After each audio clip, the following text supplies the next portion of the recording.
Seriously black with the wizard and flow. The mental circle in time for the show. Wands up high, let that magic go. From the chamber of secrets to the castle door. Seriously black with that wizard and flow. Expecto Patronum, is it a goat or a doe? Every spell cast, every bar that flows. This is our time, watch the legend go.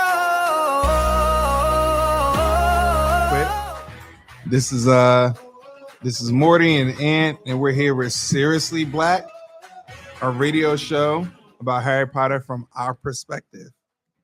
Way to fade out at the right perfect time. So yeah, I know you were saying there was a bit of traffic heading up here. It is what it is. The nature of New York, living in this area and having to cross the bridge at this time. Big Iona. It's part of the business. Yeah, gotta do what you gotta do. Yeah, so this week I'll start with our weekly profit. A new line of holiday merchandise inspired by Harry Potter, called the Christmas at Hogwarts collection, has arrived at Universal Orlando Resort. Now, I'm not gonna lie, I'm letting the Potter faithful down, but I have to be honest with myself. I was in Orlando this weekend and did not go to Universal, and that's crazy work, and it's unacceptable, and it will not happen again. I mean, have you ever gone?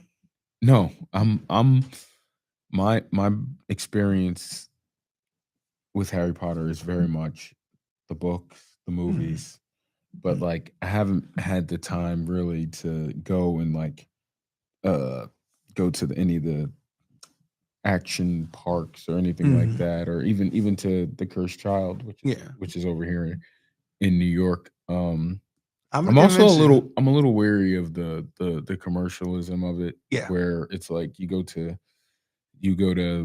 a play, and I mean, we all know how I feel about the Cursed Child. If you don't know how I feel about the Cursed Child, check out our previous episodes, and that'll give you a little bit of a hint, because I went light on it.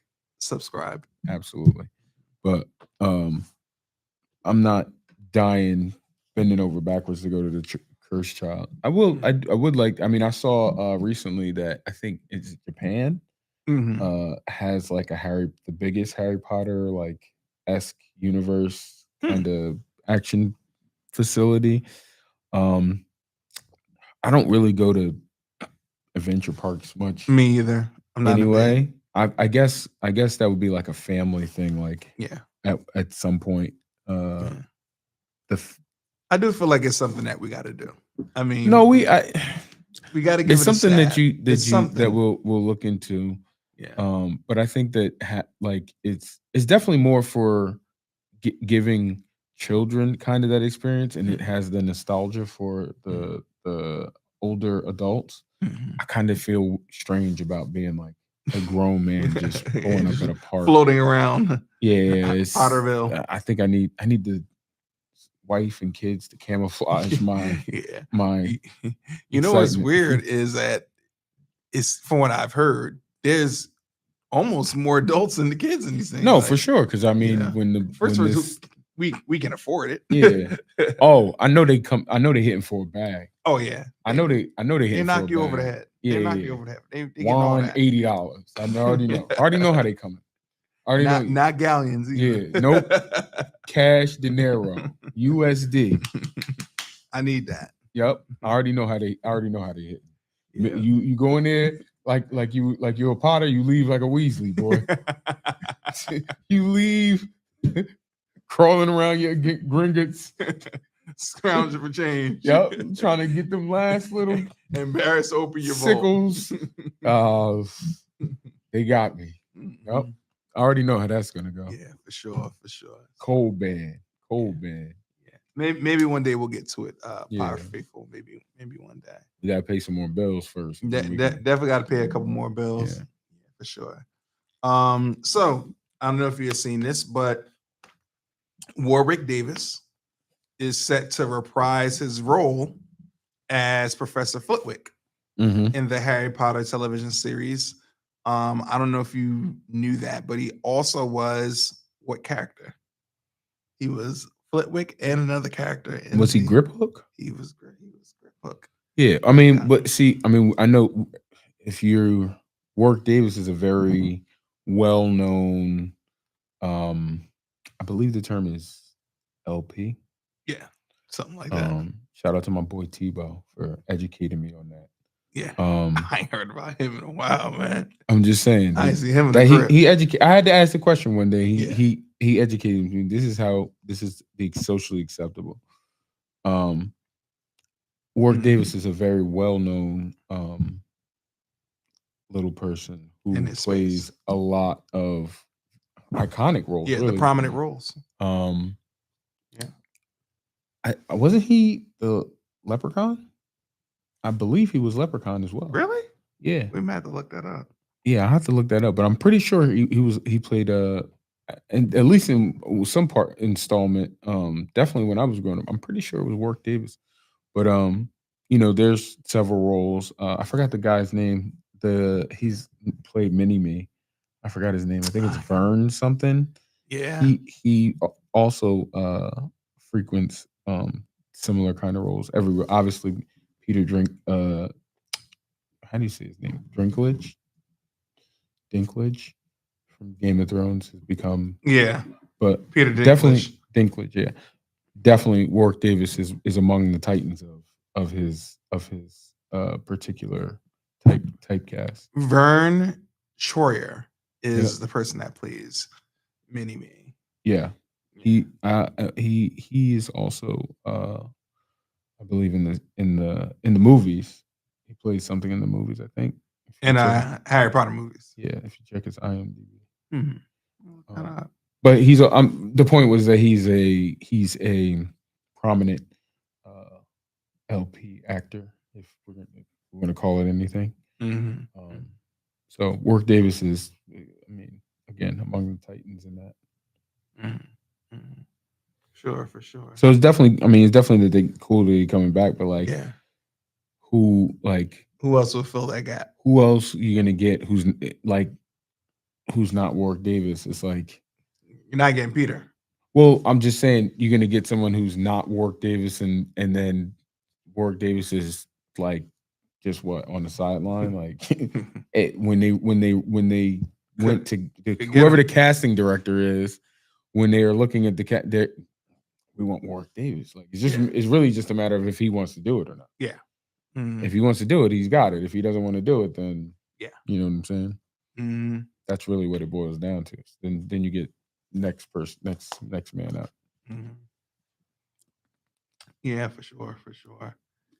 Yeah, so is there anybody else you think that would be pretty cool for them to bring back that isn't a prominent, like obviously Harry and all them, but is there anybody you think would be like, hey, that'd be cool? I mean, when you're talking about this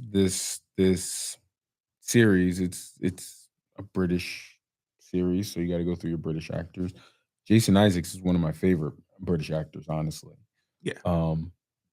From The Patriot, he did a remarkable job playing the Colonel in The Patriot. So I always like Jason Isaacs, even though Lucius Malfoy in the films wasn't necessarily a very prominent character. I mean, he has obviously speaking parts and such. Yeah. So if Jason Isaacs was wanting to come back and do something, anything really, felt his presence for sure. Yeah, obviously, Gary Oldman.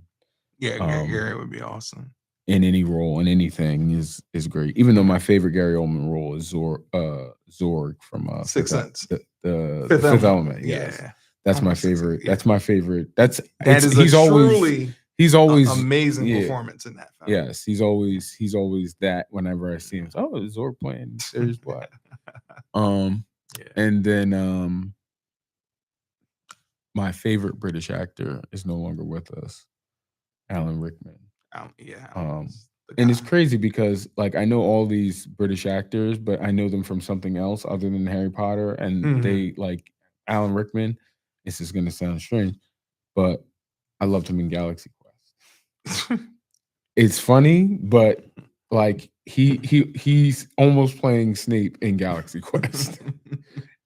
And so I love everyone loves Alan Rickman. You don't Yeah. see Alan Rickman work and not like his work. So, Yeah. but anybody, I mean, I can't think of anybody else who just it wouldn't stick out. Like you can't bring the big three back in any real way because it's just too much. It's too overpowering. Yeah. You know. I think they wanted what is it? His name Rupert Grint is Ron played Ron Weasley. Yeah, they want him to be. They want him to come back and play Mr. Weasley, and even though I think he's of the two of them, he's done the least additional work. Yeah. Of the three of them, excuse me, he's done the least additional work. So, but I just think that would you be. think that could have worked? I think that could have worked. I think it's not a matter of it could have worked. Could it or could it not have worked? Like, what's the kid who played Draco's name? Oh, the one that Hermione's in love with.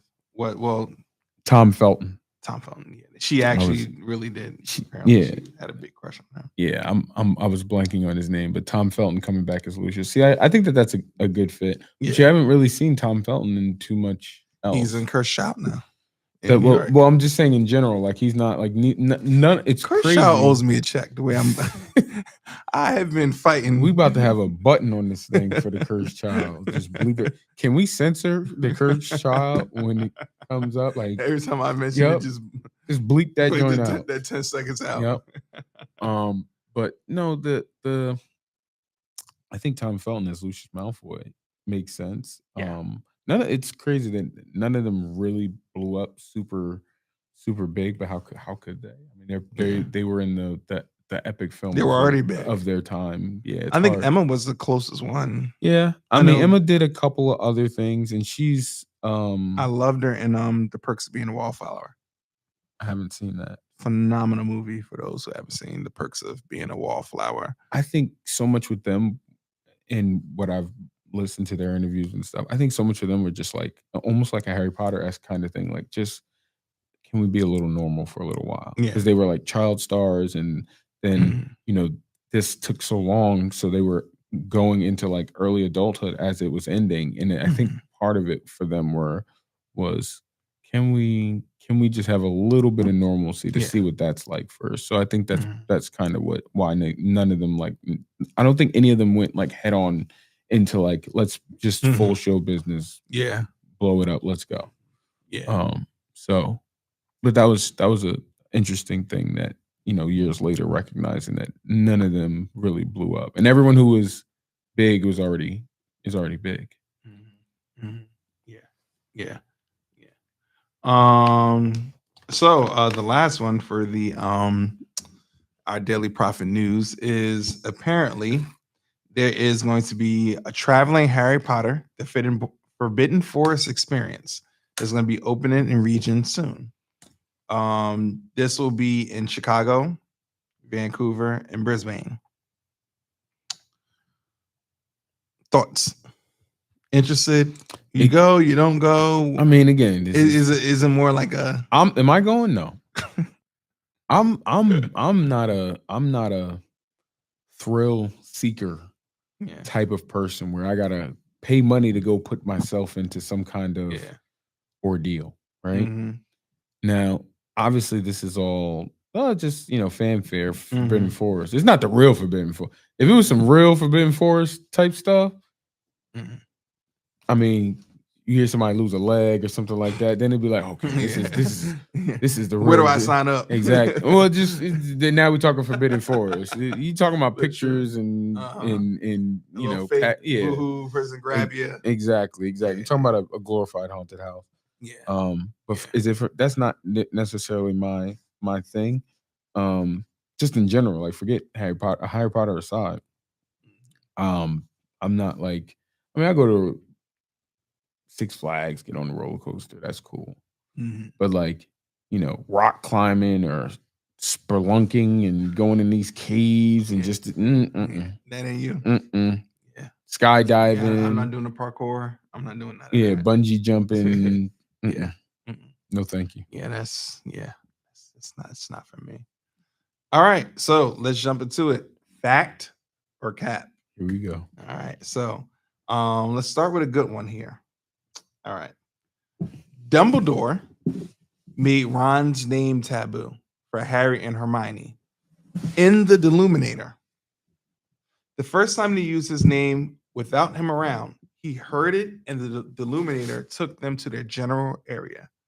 So, as a result of him making his name taboo, it illuminates in the Deluminator.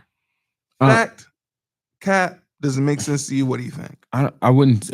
It's the question was, what are we calling fact, right? Yeah. It sounds like it's the similar or same kind of magic that the taboo works, the way the taboo works when they taboo Voldemort. Yeah. And the Death Eaters are able to basically apparate or show up wherever whoever used his name was. It was definitely a similar type of magic. Exactly the same. I don't know if the threshold was it similar magic, then I would say fact, because I think Dumbledore has to put a little twist on it to make it usable for Ron, because he doesn't really know how it works, because when he gets back and Hermione's mad at him, he's telling the story to Harry like, this ball of light kind of showed up, and I knew it would take me where I wanted to go, and it came into me, and then I was able to show up exactly where I was, where you guys were. So I do think the magic is probably the same or similar, and Dumbledore put his own modification on it to make it usable for Harry, Ron, and Hermione to get them connected again. Mm-hmm. So we're going with fact. As long as the requirement is the magic similar, then yes, fact. Okay. All right. Next one. Mrs. Norris is an animagus. Oh, these guys. She was. You gotta hear it out. I'm listening. Oh man, she was born to a dark family who threatened to murder her when she fell in love with Argus. They ran away. Albus gave them sanctuary, and she never leaves the suite of rooms unless she's in cat form. Now, here is a twist to it. They believe that when she does leave the room and she's not in cat form, when she's in human form, she's Madam Pence. Madam Pence? Yeah. Cap. Big cap. Sombrero. Sombrero. Right there. Again, this was one of the, it's like you find one of these every week where they just be, it's like everybody can't be an animond. First of all, to become an animondress, it is such a taxing process, and you have to be so magically powerful to be able to even execute it. Mm-hmm. Because even when they talk about Peter Pettigrew becoming an animondress, they are like, how did he pull that off? And they talk about or mention how he wouldn't have been able to do it without Sirius and James being able to like dragging him along, basically. Mm-hmm. So it's like, I mean, if you look at the witches and wizards who are confirmed animondress in the story, it's like they're all on some powerful level of magic. Like they all rank on the charts. So like one, if you're that powerful of a witch or wizard, you don't gotta stay nothing. That's kind of the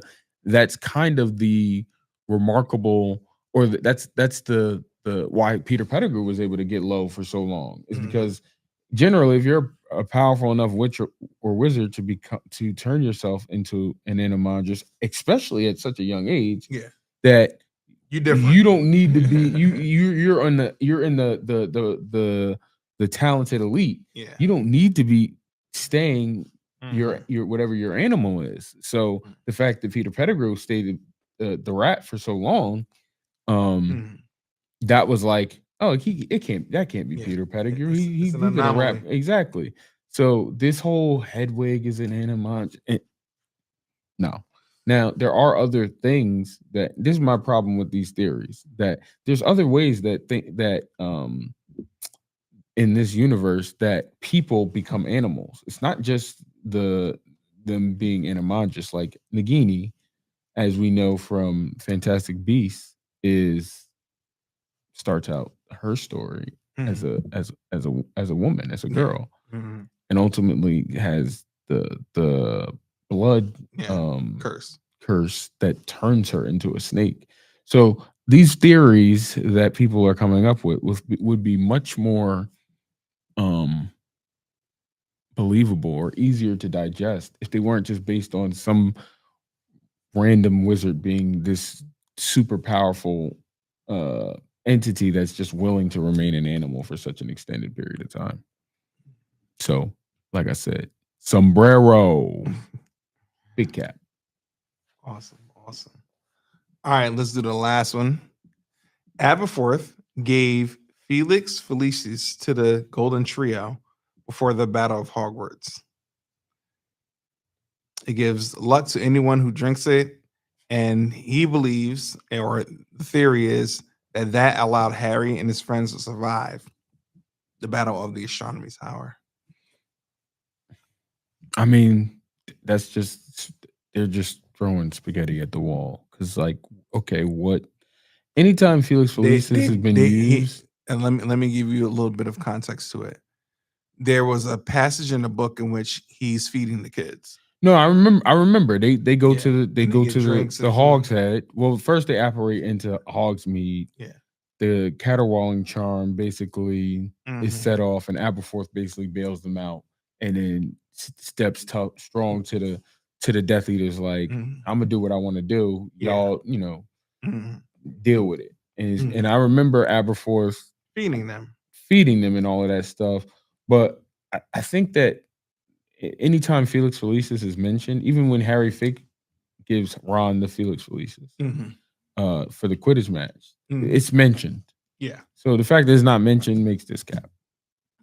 Because she's, first of all, don't disrespect J.K. Rowling like that and think that it would just. This is what I'm saying. Don't think she would have a jewel like that and just not pull the thread. Yeah, like every thread is purposely pulled that leads to something. The disrespect is real. Yeah. If she gonna write something like that in there, I mean, Harry gives them Felix Felicis when he goes with Dumbledore and Half-Blood Prince. Yeah. And they say like yo, that Felix Felicis was doing it, putting in work because old boy, I forgot dodging them. Thorfinn Rowell. Yeah. Was sending the killing curses, and it wasn't hitting them off of the Felix Felicis. So, I mean, there's definitely supporting evidence that is a thing, but J.K. Rowling's not dropping that dime on us, and you just see people just want to be a part of the story. And that's the thing about Harry Potter. Everybody want to be a part of the story. They want to put their little twist on it. I get it, but definitely cap. Okay. All right. So we're getting into chapter 3. Chapter 3 called Letters for No One. It starts with a segment in which Harry was ending the school year, happy that it's over, and he was having an issue with Dudley's gang. Piers, Dennis, Malcolm, and Gordon. What a group of names. But in the book he says, they were all big and stupid, but Dudley was the biggest and stupidest of the lot. Yeah. And he was a leader. The rest of them were all quite happy to join in Dudley's favorite sport, Harry hunting, which is diabolical. The inner monologue of this chapter is definitely illuminating to how, like I said last episode, the Dursleys definitely got let off the hook that Harry was a wizard. Yeah. Because if Harry is a muggle, if he's a civilian, is a regular civilian, I'm telling you, this a whole different story. ABC, NBC, CBS, all of that. BBC, it's gonna be the story of the year when Harry slow singing and flower bringing finally snaps on these Dursleys for the way they getting busy on them. Because like the inner monologue of this chapter is when you hearing, even Harry's moving to the Dudley's second bedroom. And when he's moving to Dudley's second bedroom and Dudley's going off, like Harry's like, and it was such a surprise that even with Dudley going off like he was, I was still in the bedroom. Yeah. And it's like Harry's just his whole, I don't know, I don't want to say his self-esteem is low, but his experiences have definitely affected his outlook on the world up until this point. And it was gonna get darker and darker. So I'm gonna have to drop one of them threads, them Factor Cat threads about if Harry was a muggle, we don't make it to book 3. I'm telling you that right now. By the time Harry get like 13, 14, and he can go and get some puberty start hitting and he start realizing like how, he just start realizing more. I mean, he knows now. Yeah. But when we start realizing more how restrictive it's gonna get and where it's gonna go as he's getting older, I'm telling you, Harry was about to be out on the block. Like, hey, look, when I get the Privet Drive today, it's gonna get ugly. It's gonna get ugly. Yeah. Yeah. Let me answer this question. So, we were 25 years removed or so from it, give or take. Yeah. Was Harry Potter at the forefront of really discussing bullying at a higher level? And do you think that bullying at that time was more impactful than elements of bullying now? Would you say I have that a bullying very is a theme in this book? Is it a theme? I think I think in the initial part of this book, like for what J.K. Rowling is trying to tell us about Harry is that since that first moment that he was dropped off by Albus and McGonagall on Privet Drive, he's never truly been loved in a way that would make any young boy feel safe and secure. I think that's the story that Rowling is trying to tell us in these first 3 chapters. And the fact that he hasn't been loved and ultimately what his story becomes and the role that love plays in that story, I think that that's the juxtaposition that she's kind of trying to show. As far as bullying goes, I don't think it's a primary theme of the initial part of the story. Harry's definitely bullied. That's not a question. Yeah. He's bullied by Uncle Vernon. He's bullied by Aunt Petunia. He's bullied by Dudley. He's bullied by Dudley's friends. He's bullied by Aunt Marge. Harry's definitely bullied. Yeah. But that bullying is a component of J.K. Rowling showcasing Harry's absence of familial love in his experience with the Dursleys. So it's just a piece of the bigger puzzle. As it relates to the time of then and now with bullying, I think I have a very different perspective. I think bullying it comes in many forms and on some level is part of life. And I think that, so for us growing up, like we didn't have the whole anti-bullying campaign pushed in front of us. It was really kind of like it happens, you got to deal with it. And nowadays is very much like, no bullies, anti-bully. It's a firm action plan. Yeah, you can't bully. So much is seen as bullying that now when we were coming up, it was like, wait a minute, that's bullying? Or is it just talking smack? We call that coaching. When I was coming up, that was how every coach I ever had talked to me. Yeah. That's how I got to be an all state performer. Like if he didn't say that to me, as leather. Exactly. So nowadays, not that I'm saying that the kids are weaker, but I'm saying that if you don't think today's students are young people are definitely I do think that, but I also I'm about to give you a Dumbledore jewel. Okay. One of Dumbledore's famous quotes. Let me see if I can get it right. Youth cannot know how age and wisdom thinks and feels, but old men are guilty if they forget what it is to be young. Mm-hmm. So I always execute or always think about what I think about the current generation with that in mind, Mm-hmm. honestly. Yeah. Because do I think that the youth or the younger generation nowadays is a little bit more um, catered to? Yes, for sure. Mm-hmm. But I would say that probably the generation before us would say the same thing about our generation. So I always I don't want to be like, oh, you young kids, you young whippersnappers don't know what it was like back in my day. I never really wanted to be that guy. Yeah. But I do think like from the bring it back to from the perspective of bullying, I think that the bullies teach lessons. As crazy and as sad as it today's bully sounds. is Carl Winslow from Family Matters.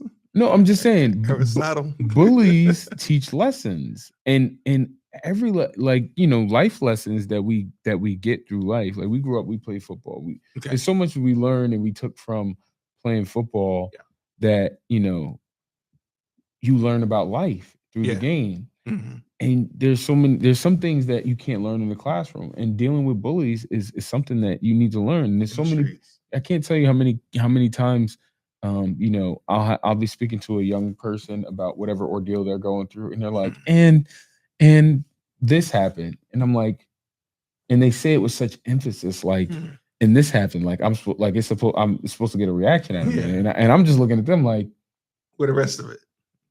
And that happened, and like I'm waiting for the more, like, and they're just like, well, that's the end of the story. Like when that happened, like I shut down, and I didn't. I'm supposed to do something else. It's like, yes, yes, you are. Like, you know what I'm saying? It's like, oh, well, I'm going to be late to work. Well, why are you late to work? Well, there was traffic.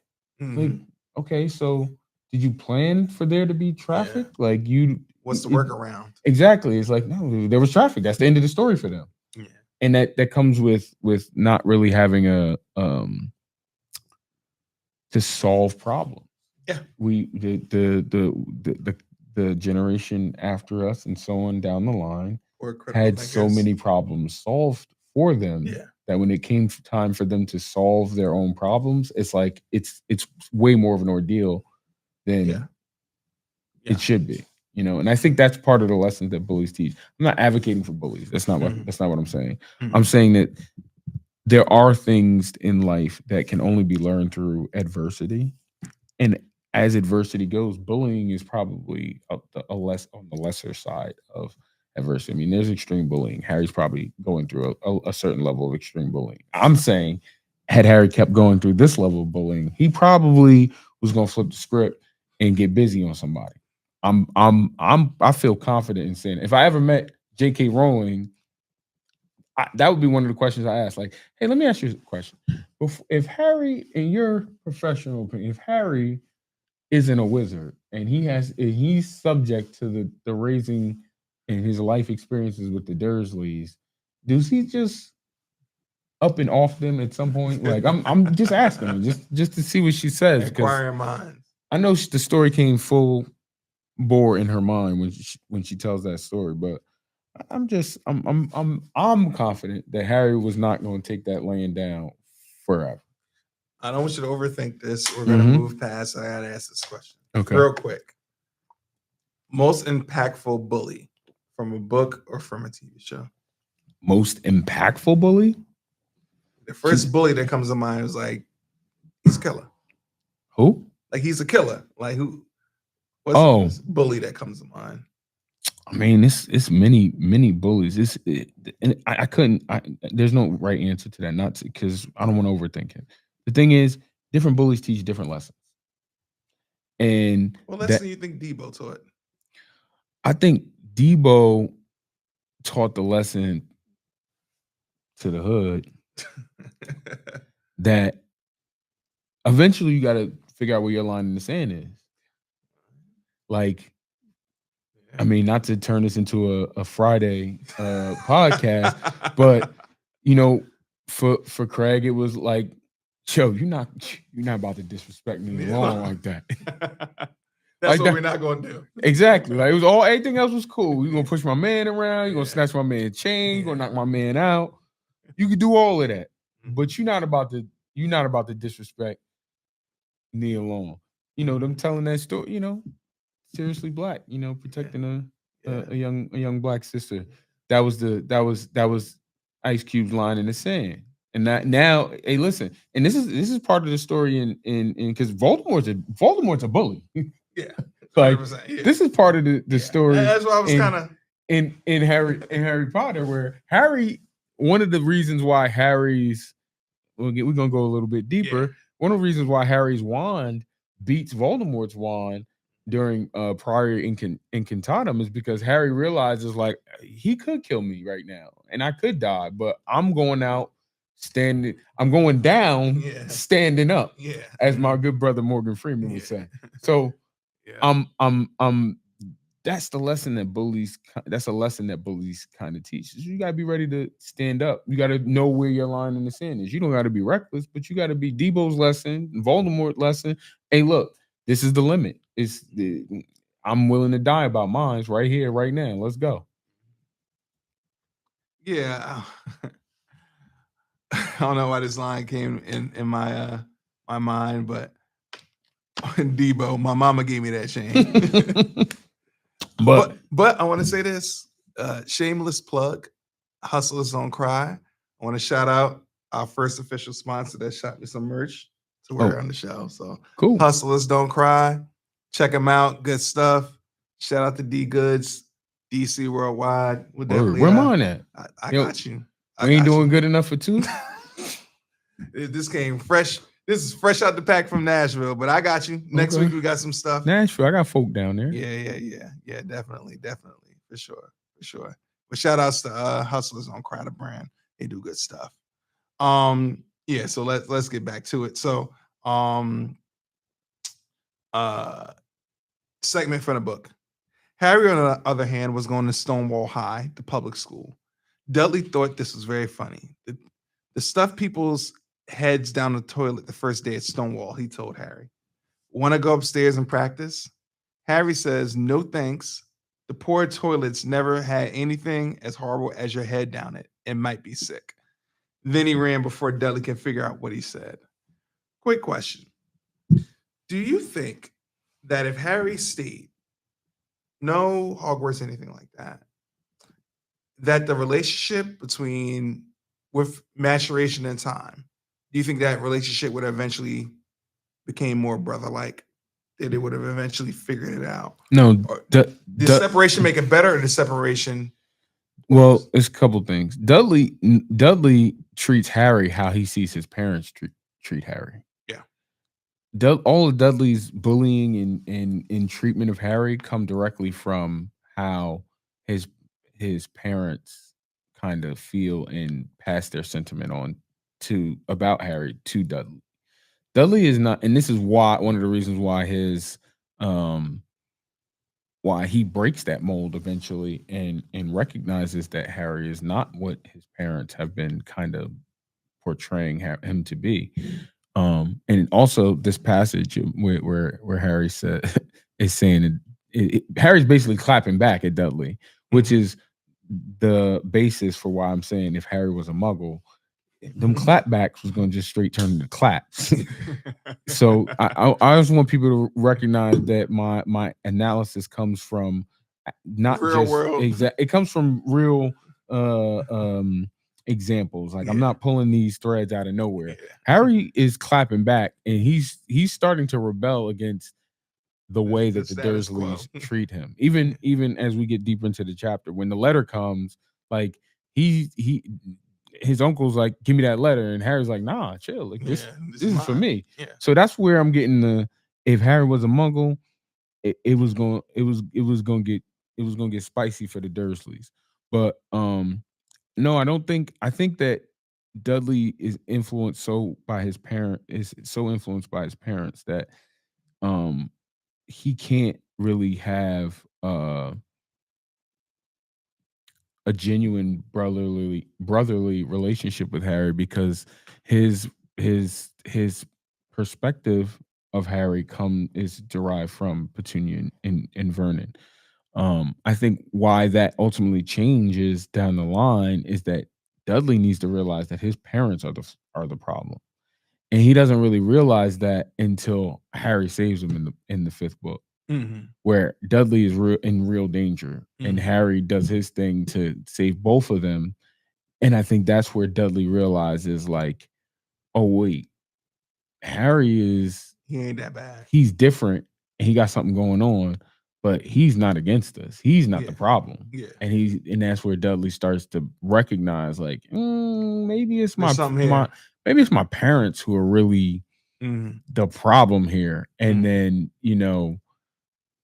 later on towards the end of the series, when they're basically going their separate ways, at that point in the story, and Harry saying to I forgot who the I know Tonks order members. Yeah. It might have been, I want to say it was Daedalus Diggle, but I'm not really sure. So I'm don't quote me on that. Yeah. But he's saying to them basically, because they're like astonished, they're like, you're going your separate ways from your family, and they basically are acting like they could care less. Yeah. And Harry's like, well, they think I'm a useless waste of space. Yeah. And that's when Dudley speaks up and says, I don't think that. Yeah. And I think that again, that was that said everything. The disillusionment from the point of Harry saving him up until that point where Dudley is realizing, like, it's really my parents who got this thing wrong. And even Harry reflects in the chapter that, oh, maybe the tea that was by my door wasn't a booby trap. Maybe that was Dudley actually trying to do something nice. And he laughs, and like his internal monologue, he laughs. He's like, he says, like, even if I didn't see Dudley's lips move, I wouldn't have believed it was him who said it. And like I said, as we know, they come back later in life, and they're never really great friends, but they find a certain manly peace between the two of them. So I mean, we're not gonna really get into this quick thing you mentioned. Actually, I know you remember this part of the book in which you're talking about the clothes, in which they were dyeing Dudley's old clothes, and they were smelling so bad in the kitchen that they were wrinkling up their faces. And all I could think when reading that is, like, where's child services when you need them? Why are you doing this boy like that? I mean, the thing is, the Dursleys are well off. Yeah, and that's the craziest part about it. That's why I keep reiterating the point. Like, Harry is putting these pieces to the puzzle together. Yeah, like Dudley got 2 bedrooms. He got a room just for his toys. You know what I'm saying? The Dursleys ain't struggling at all. They have Dudley's room. They have Dudley's pretty much backup room, playroom, and they have a spare guest room. Yeah, the Dursleys doing and good. And they still put him in the cupboard. Petunia don't got no job. Petunia at that house all day, kicking it. Yep, just making sure the food good, making sure the house is clean, making sure the garden is right. Yeah. When Dudley get home from school, she did fresh snack. Listen, Vernon moving them drills, bro. I'm telling you right now. We told you day one. Vernon about that bread. I'm not looking out this window. I ain't got time to be looking out this window. I got a wife at home. Yeah. I got a kid with 2 bedrooms. I got a little nephew staying in my cupboard. I got mouths to feed. Vernon is not playing. Yeah. Vernon getting to this money. That's that one thing for certain. 2 things for sure. Vernon getting to this money. So, but what I'm saying is, Harry knows this. Like, you're not 10 years old looking around like, they ain't missing no meals. Dudley's huge. Yeah, they're not missing no meals. Yeah, and you dyeing my clothes in the sink, like, y'all. The disrespect is real. The disrespect is real, and I'm telling you, the Dursley, they dodged the bullet with Harry.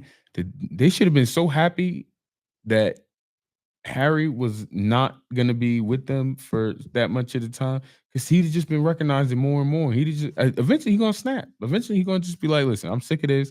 Everybody got to go. That's it. And he got a little bit of magic he could do too. I mean, I can make all this DNA disappear, brother. Mm-hmm. The next passage in the book is when he finally sees the first letter. Brown envelope looked like a bill, a letter for Harry. He picked it up and stared at it. Yep. Mm-hmm. Yeah. And quick question, any interesting stories about mail privacy growing up? Because obviously they fight him over the mail. Real quick one here.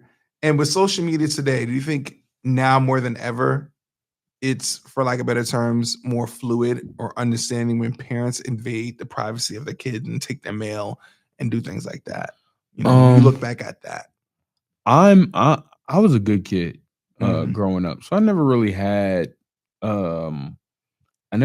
like my parents like I never really had a need for privacy to that extent where it was like, oh, I don't want you in my room, I don't want you, we grew up in seriously black homes.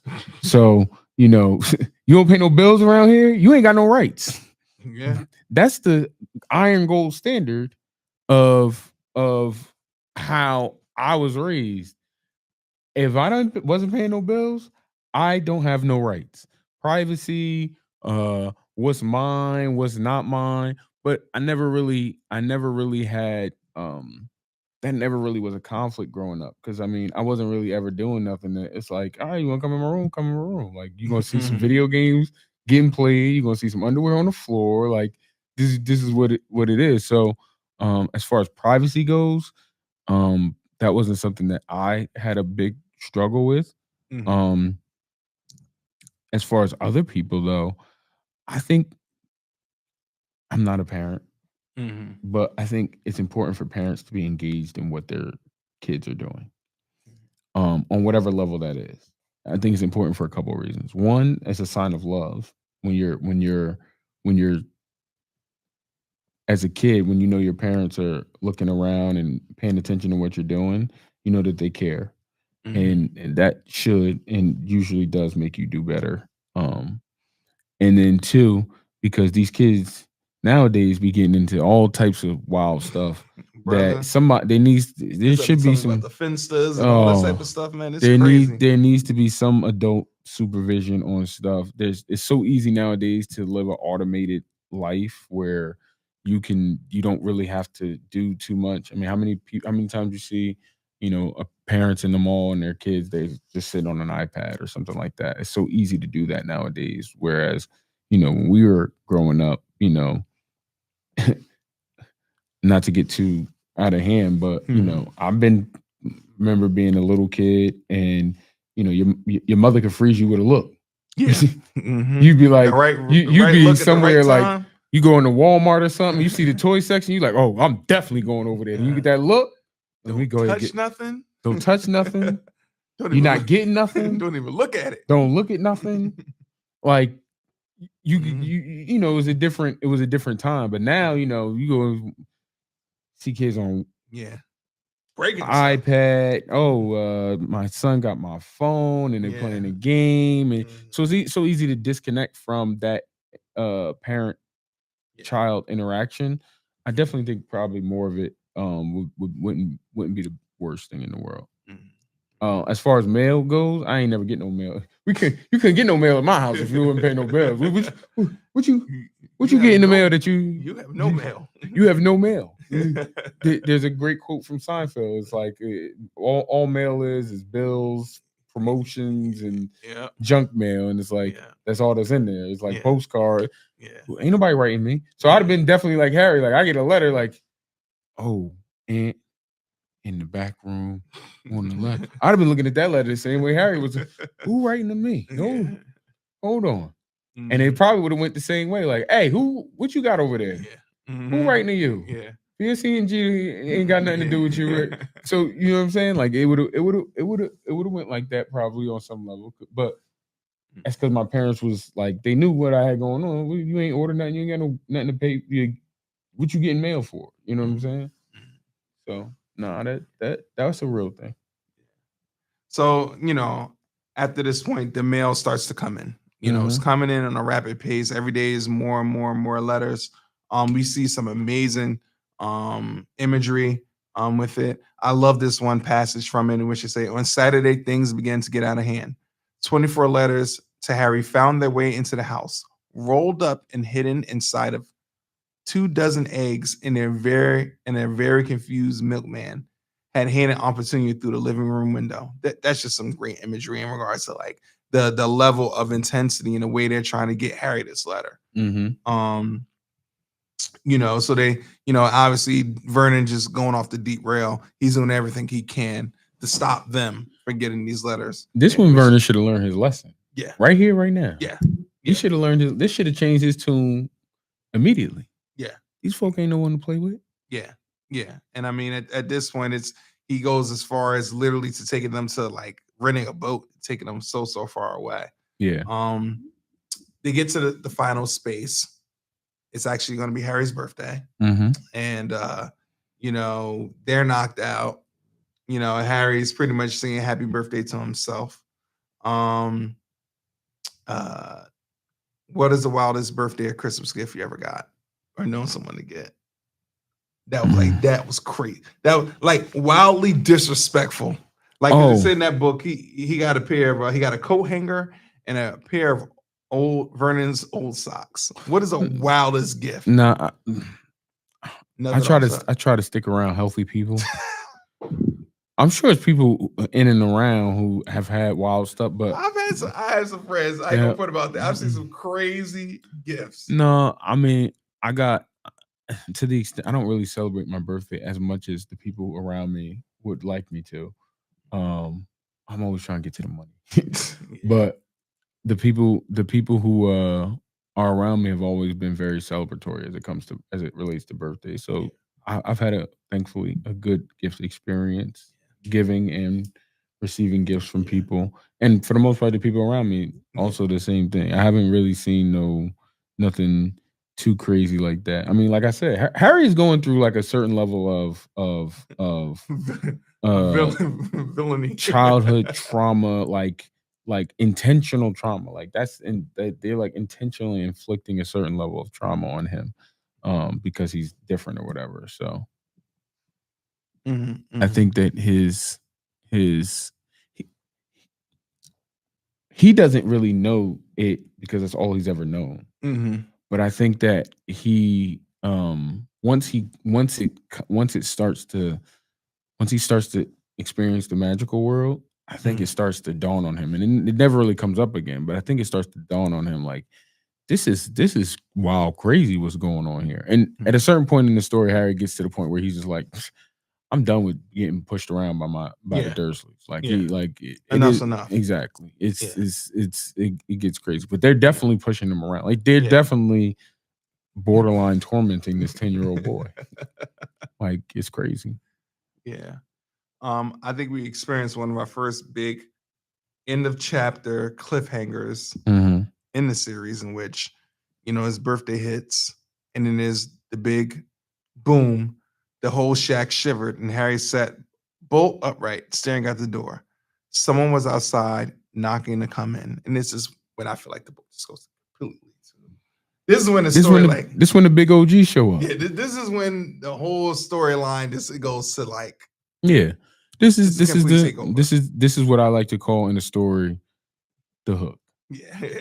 This is the one. Everything up until now, you kind of sense what was going on. She about to drop the hook on you. Yeah. This is when it's like, all right, we about to pull you in. Yeah. This is the real end. We done laid some foundation. We laid some groundwork. Now we about to pull you in. Boom. Let's go. Yeah. Yeah. Coincidentally, the boogeyman is back on the same day that the big OG shows up. So it's funny because